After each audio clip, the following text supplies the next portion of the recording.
E aí, galera, como é que tá? Conseguiram completar a aula 1? Então vamos completar a aula 2 agora. Vamos iniciar a aula 2 da forma que a gente está fazendo, tá? Pois bem, na aula passada a gente estudou sobre o modelo descritivo e fizemos inclusive uma atividade que era pegar um modelo do mundo real e transformar ele no modelo descritivo. Para essa aula a gente já vai estar trabalhando no modelo conceitual. Bem, vamos relembrar algumas coisas. E eu quero começar relembrando o que é o modelo descritivo, que foi o da aula passada, tá? A gente já está no conceitual a partir dessa aula. Mas o que seria esse modelo descritivo? O modelo descritivo, só para vocês lembrarem, é aquele modelo que é texto puro, tá? Que é só para você escrever e deixar registrado exatamente o que o cliente pediu, tá? Esse é o modelo descritivo. Bem, para detalhar isso, eu vou puxar com vocês um problema clássico, é um problema de um hospital. Qual é o problema do hospital? Tá, um hospital e aí uma rede SUS, principalmente onde não tem uma informatização já presente, em alguns pontos do Brasil a gente já tem, mas onde você não tem, como é que acontece? Você chega lá para ser atendido, vamos dizer que você está com uma dor de barriga, e aí você faz uma ficha. A atendente, ela vai preencher todos os seus dados, nome, endereço, telefone, filiação, todos os seus documentos, RG, CPF, tá? E depois de preencher tudo, ela vai preencher seus sintomas, o que você sentiu. E durante o atendimento, ela também vai ser pega aí quem era o médico, o CRM desse médico e todos os dados mais. Certo? O problema é que, se você teve dor de barriga num dia, voltou no outro dia, você vai ter que fazer outra ficha.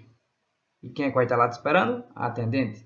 E ela vai fazer as mesmas perguntas. Você vai preencher de novo nome, endereço, telefone, CPF, RG, tá? Então vai botar um novo sintoma, que pode ter mudado de um dia para o outro, mas seus dados pessoais possivelmente não mudaram.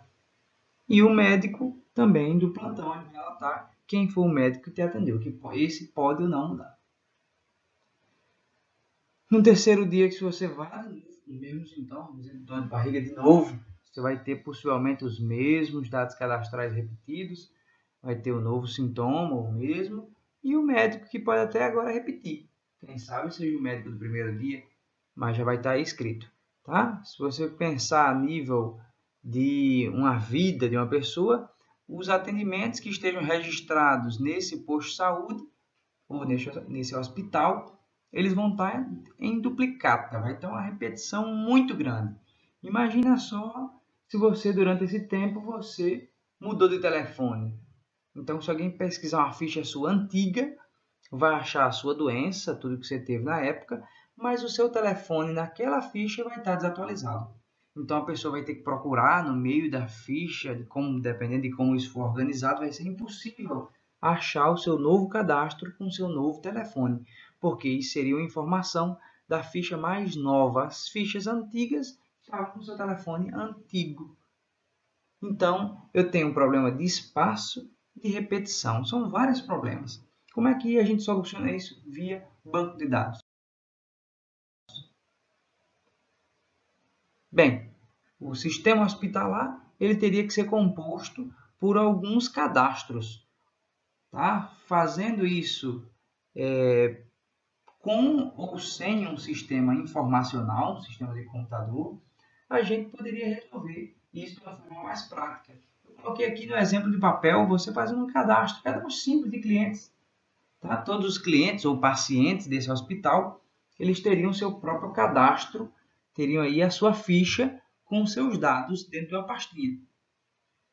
Tá? Então, seria fácil organizar. Outra pastinha que seria interessante também, outro cadastro interessante, seria o cadastro de atendimentos, onde eu registraria aí todos os atendimentos que aconteceram. E outros só para médicos. O que é que muda do modelo atual desse hospital, tá? Que é aquele que eu mostrei anteriormente. O que muda é que agora eu vou integrar essas três coisas e quando o paciente chegar para um atendimento, esse atendimento ele vai possuir informações do cliente e informações dos médicos. Tudo ali. Em vez de botar todos os dados do atendimento, Tá? Nesse atendimento vai simplesmente dizer o número do cliente. Cliente número 15. Então, alguém pode ir lá consultar a ficha do cliente 15 e está resolvido. Então, eu estou agrupando dados que tenham o mesmo significado, dados de um mesmo escopo, dados que tenham a ver, eles vão estar agrupados. Tá bom? Então, tudo de cliente está ali, tudo dos atendimentos está em outro canto e tudo dos médicos em outro canto. E aí eu vou simplesmente relacionar, tá? O cliente tal foi atendido pelo tal médico. E se alguém quiser saber mais informações sobre aquele médico, vai lá na pastinha de médicos e pega os dados dele. Sabe qual é a especialidade, qual é o CRM, o nome completo dele, o plantão que ele trabalha, tudo vai estar ali de uma forma atualizada, moderna e simplificada. Legal isso daí? Pronto. Se você tivesse tido entrevista com alguém que estava fazendo um sistema hospitalar, ele te diria essa dificuldade e você entenderia, tá? Você deveria entender que a melhor forma de resolver isso é através dos cadastros de cliente, atendimento e médico. Outro sistema seria o sistema da biblioteca. Imagine que eu achei a seguinte ficha caída, tá? Encontrei ela caída em algum canto, essa ficha aí da biblioteca do SIM, onde eu tenho essa ficha. Olha só que ela já tem alguns dados preenchidos aí. Então, crônica de uma morte anunciada. Aí tem o nome de usuários, tem aí as datas, empréstimo, devolução. Se você olhar para aí, você já consegue ver que alguém não devolveu o livro ainda, né? Isso, seria Cláudio. Cláudio não devolveu ainda esse livro. Bem, aí eu tenho algumas perguntinhas para vocês aí, para você pensar.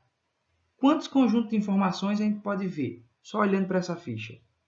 Que dados, tá? Que cadastros você acha que teriam aí, tá certo? Então, pense aí, quais são os cadastros que você poderia ter nesse sistema?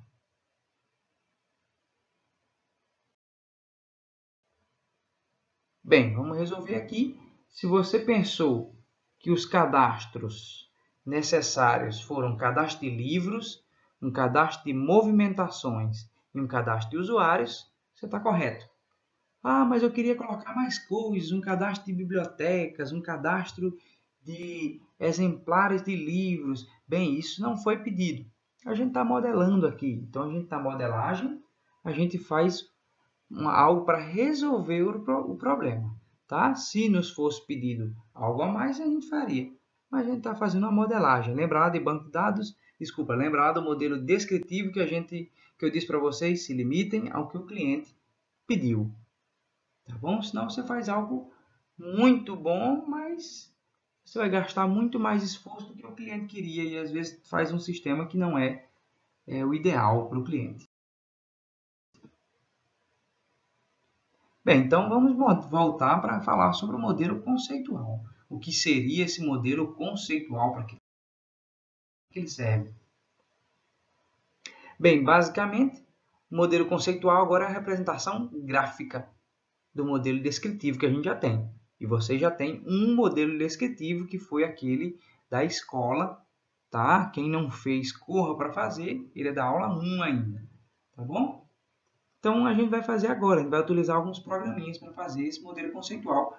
Mais para frente, eu vou mostrar para vocês. A gente chama esse diagrama, que a gente vai fazer agora, esse modelo, de um diagrama, de um DER, que é o diagrama de entidades e relacionamentos. Tá? Ele basicamente tem entidades e relacionamentos. E aí vocês já vão saber o que é isso. A primeira delas é a entidade. Entidade, nesse caso aqui, é algo do mundo real. Algo que tem uma existência independente. Algo que não depende de nada para existir. Tá? Lembre-se disso, desse detalhe, para você identificar que algo é uma entidade ou não. Tá? Ele pode ser um objeto com existência física ou não. Por exemplo, lembra lá no hospital a gente tinha um médico, ele tem uma existência real? Tem. Médico é médico, ele tem uma existência física. Acabou. Então ele se enquadra aí. Tá? Então, se você viu, pegou e não, isso aqui existe. Então pode considerar ele como entidade. A entidade tem que ter mais de um atributo, a gente já vai ver o que é isso, uma característica, ele tem que ter mais de uma característica, e ele não pode, tem essa restrição, não pode ser um verbo, uma ação, um acontecimento. Então, voltando lá, falando do hospital, no hospital a gente tem cliente, atendimento e médico. O atendimento, vocês acham que é uma ação ou um acontecimento? É, tá? O ato de atender, o atendimento, ele é um acontecimento, ele não vai ser uma entidade nesse momento, tá bom? Então, a gente não vai representar ele, só vai representar o cliente e o médico como entidade. Professor, mas o que eu faço com o atendimento? Lá na frente ele vai aparecer, não se preocupem, mas ele não é entidade ainda. Bem, os atributos que eu disse que ia falar, atributos são as características, os detalhes, tá? Sobre uma determinada entidade, tá bom? Então, botei, por exemplo, aí, entidade empregado, tem os atributos nome, carga, idade, endereço, salário, tá? São as características particulares. Olha só esse exemplo que eu botei aí, a entidade de clientes e os seus atributos, tá? Então, você faz essa representação. No programinha que a gente vai utilizar, a gente vai poder criar isso daí de uma forma mais fácil, para vocês não precisarem desenhar à mão, fazer isso daí, vocês vão fazer com um programinha bem facinho, tá bom?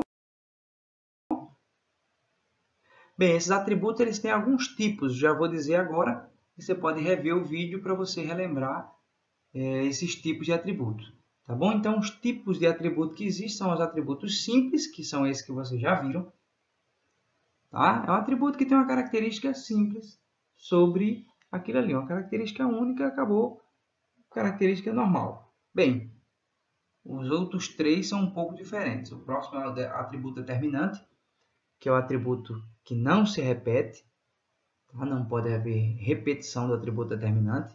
O atributo multivalorado, que é esse que eu boto um asterisco no final. O atributo multivalorado é um atributo que vai ter vários valores, tá certo? Por exemplo, o telefone é um atributo do cliente.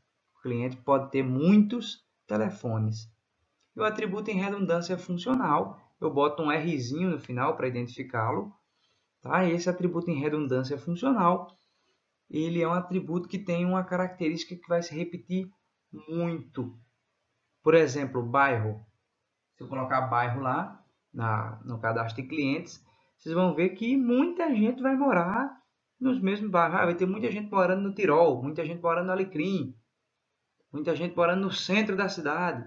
Então, vai se repetir. Vai ser algo que vai se repetir muito. E se repete muito, eu estou desperdiçando espaço no banco de dados. Então, eu coloco uma marcaçãozinha, um R, para dizer, olha, os valores desse campo vão se repetir excessivamente. Tá bom? Nesse próximo slide aqui, eu coloquei as características que eu acabei de falar, tá? O que é um atributo simples, o que é um determinante, o que não se repete nunca, por exemplo, um CPF, um RG, tá bom? Um multivalorado e uma redundância funcional. Tem algumas regrinhas que o atributo em redundância funcional, tá? Ele é exclusivo para campos normais de texto. Valores de número e data não caem em redundância funcional. Tá? Atributo cujo valor é sim ou não, você não precisa colocar em redundância funcional, que não vai valer a pena. E quando você encontrar redundância funcional e multivaloração ao mesmo tempo, o que vale é a multivaloração. Bem, para vocês não se assustarem, eu boto aqui um exemplozinho, mas eu já vou dar outros exemplos aqui, tá? Como é que ficaria? A entidade e os seus atributos, tá? Alguns multivalorados, outros com R, você digita, tá? Na hora de digitar, você bota um Rzinho no final, um asterisco, para identificar que ele é multivalorado ou redundante. E a bolinha aberta ou a bolinha fechada, tá? A bolinha branca ou a bolinha preta, para indicar se ele é um atributo simples ou atributo determinante. Bem, galera, para finalizar, eu vou apresentar para vocês o aplicativo BR Modelo. Ele é gratuito, vocês podem baixá-lo. E eu vou só mostrar aqui como é que é a utilização básica dele. Tá? Essa é a cara dele. Você pode vir aqui nessas ferramentas aqui, clicar na tela, você cria uma entidade, clientes, tá? Digitei aqui, posso digitar direto ou então digita aqui, tá? E você adiciona os atributos que você queira, quantos você queira, pode adicionar atributo e atributo determinante, tá? Esses dois, você também pode dar 2 cliques nele, ele virou determinante, tá? Então vou colocar aqui nome. Ah, nome não é determinante. Determinante, vamos botar aqui que é o CPF. Se você achar que nenhum é determinante, você cria o código. Código do cliente. Tá? Aí esse vai ser o determinante. CPF. Tá? Você que sabe, você decide aí. Se tiver, o ideal é você utilizá-lo já. Então, vou usar o CPF porque eu creio que não tem repetição. O cliente ele pode ser identificado pelo CPF. Então, nome. Eu vou botar aqui telefone. Telefone eu vou botar um asterisco, porque o cliente pode ter mais de um número de telefone. Vou colocar aqui também bairro. Tá? Bairro eu botei em redundância, porque vai acontecer de ter muita gente morando no mesmo bairro, como na cidade. Então, tem mais de uma pessoa naquela cidade. Não é mais de uma, mas é porque eu tenho poucas cidades e muita gente morando dentro dessas cidades. Então, por exemplo, um sistema que fosse uma locadora dentro da cidade de Natal, se espera que a gente tenha Natal, Parnamirim, São Gonçalo e Extremóis, a região metropolitana de Natal, e a gente tem aqui todo mundo morando em alguma dessas 4 cidades. Tá bom? Então vai se repetir muito. Se vai se repetir muito, é redundante. Diferente do logradouro, tá? Logradouro, né? O nome da rua da pessoa, avenida. Então, isso aqui eu acho que não vai se repetir muito, dependendo do programa. Por quê? Cada pessoa mora numa rua diferente. Aqui lá eu vou ter 2, 3 pessoas morando na mesma rua, mas a grande maioria das pessoas, dos meus clientes, eles vão estar morando sozinhos naquela rua. Tá? Não vou ter uma rua inteira que todo mundo é cliente meu. Tá? Então, como isso não vai repetir muito, talvez eu tenha mais cliente do que a rua cadastrada. Então, o ideal é que eu tenho mais ruas, tenho muita quantidade de ruas para a quantidade de clientes, então vai estar balanceado aí. Então, não preciso colocar em redundância. Diferente se fosse um sistema de bairro, tá? Se fosse só no meu bairro o sistema. E aí eu tenho 10 ruas no meu bairro, aí você pode colocar em redundância. Isso tudo depende da repetição. Tá bom? Nesse caso, logradouro e número da casa, número também não vai cair em redundância, porque é número. Tá? Existe aquela regra que número não cai em redundância. Bem, tá aí um modelo simples para vocês iniciarem. Essa é a parte de clientes. Agora eu quero que vocês façam os outros. E é isso aí, é hora de praticar. Primeiramente, instale o BR Modelo. Eu recomendo a versão 2, tem uma versão 3, mas ela dá muito problema. Tá? Você acha lá no Google, facinho. Depois você vai criar somente entidades e atributos, não precisa de relacionamento ainda, tá? Para hospital, bibliotecas, então você pode inventar, brincar com eles aí. Mas eu quero que você me envie da escola e da locadora, tá bom? A atividade de vocês vai ser para essas duas coisas aí. Achar, identificar, criar as entidadezinhas e atributos para a escola e para a locadora, tá bom? É isso aí, galera. Um abraço, até mais.